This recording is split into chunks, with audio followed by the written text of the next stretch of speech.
Hi guys, good to have you back. And if you're new here, welcome to my channel. It's great to be back here again, trying out something interesting. Today we'll be making this Scrunchie headband. It's very beautiful. It's one of the trending headgears we have right now, and I'm sure you'd always want to try it out and see what it looks like. Yeah, so welcome back again, and thanks for always watching my videos, my previous videos. Thank you so much. I appreciate. Kisses to you all. So just before we start, I just wanted to remind you, please try and like this video, and please subscribe to my channel as well. Thank you so much as you do that. Thank you. Let's get into the business of the day. So I'll be starting with the fabric I used. So I used a dark green colored fabric, and what I used right there in the picture is a bridal satin. It's not compulsory to use the exact fabric I use. You can use a bridal satin as well. You can use the other satin. You can use Duchess. You can use any kind of silk you like. And you can even use some very beautiful pattern materials as well, depending on what you want to make out of it. So I'll be going for that to the basic work. So you don't need so much of a fabric. I think maybe half yard or thereabout would be enough for the whole headband. So we'll be cutting this fabric into 3 pieces. When I say you don't need so much fabric to make this is what I mean. So just 3 fabrics, and I'll be itemizing them as so. The first piece we'll be using is for a length of 15 inches and a width of 3 inches. That's the first piece. This is for the elastic casing, the first piece. The second piece is a length of 14 inches and a width of 2 inches. This is the lesser one. This will be the one inside the bigger scrunch itself. Then the third piece is a length of 40 inches by a width of 7 inches. This is the biggest of all 3 fabrics, and this will be the one that will be giving us the full scrunchy effect we want. This will be the one in front of the entire thing. And the last one is our elastic band. Just a 6-inch of the elastic band is enough for the entire thing. We'll be pairing all our 3 pieces together, including the elastic band, making it 4 pieces together. So the first piece, which is the elastic casing, will be paired with the elastic, while the second piece will be paired with the third piece, like so. So I picked the third piece, which is the biggest piece, and I would hold them the right sides facing each other, and I'll sew it all through from the beginning to the end. I would leave the both edges opened, so I'm sewing it right away.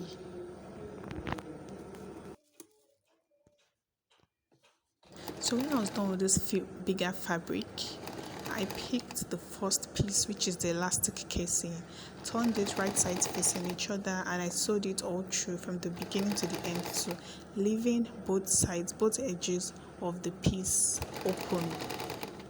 So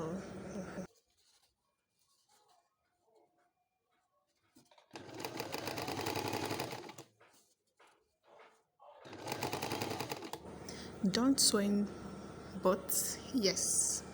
And the next step is to turn them inside out. The bigger piece we sewed, and the first piece, the elastic casing, will turn both of them inside out, just like so. For the bigger one, since it's wide enough, I used my scissors to turn it in.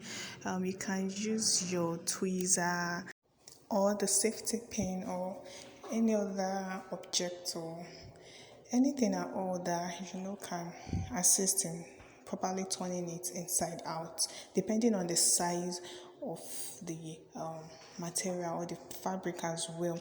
So I'm turning the other one now, the smaller one, because it has a very small space and it can't contain so much. I'm using my safety pin to turn that inside out. I would attach the safety pin at one edge of the opening, close it in and then put it through the entire fabric to run down to the other end. Then I would pull it out. So that's just it.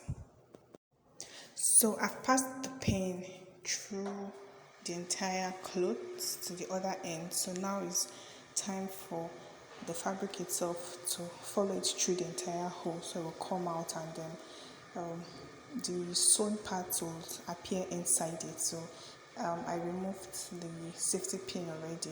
Then the fabric is fully out. At this point, you can slightly press both the first piece and second piece with an iron. Then I'm going back to my first piece, which is the elastic casing.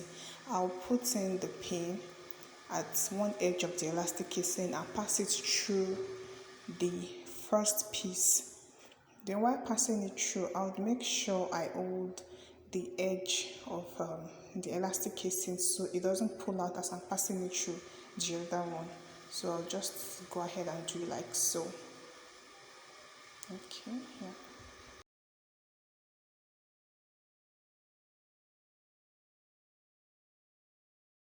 Having held the other part with the pin, I would continue passing the safety pin through the entire hole till it gets to the other edge. Then once I pull it out, I pull the rest of the fabric to the other end that I fastened with a pin till the elastic comes out. Then I hold both together at the second end with a pin. Then I move over to the second fabric. For this second fabric, if you remember, we did not sew it, we didn't do anything to it. So this second fabric, I'll pass it through the third fabric from the beginning to the end, just like we did for the previous one. So I'll pass it through and then I'll hold it together with my machine by both ends for the first fabric and the third fabric. Once I pass the elastic casing through and the other one through, I would hold them together with my machine. Having held them this way, I'll take it straight to my machine and sew it all the way down, just like that. Here is it back from the machine. I've sewed it. So the next thing to do is to trim off the excesses, just like so. So when we are turning it, we can turn it conveniently. So the same way I did this, I'll do it for the other part too, for the two sides. So when I'm done trimming it off, I'll just cover it like this. I'll turn it this way. The first part I folded and the other part I folded, so it will hide up all the places we sewed. Then it would just come out very neat. There won't be any traces of a machine or hand sewing on it. So this is the finished work. I did same for the second part to the second side, and then I've turned the second side out. So this is exactly what it looks like now. Our scrunchy headband is ready. Look how beautiful it is. So thank you all so much for watching. Thank you. I really appreciate, and I hope you learned something. If you tried this out, please just try and tag me by my name, Blessing Obafemi, on any social media at all you intend to post this, and then I'll go through it and repost it as well. So thank you all so much for watching. Thanks for your time. So look out for my other video that'll be coming. I'll be showing a full tutorial on how I achieved this look right here. So thank you all so much. Take care. Bye.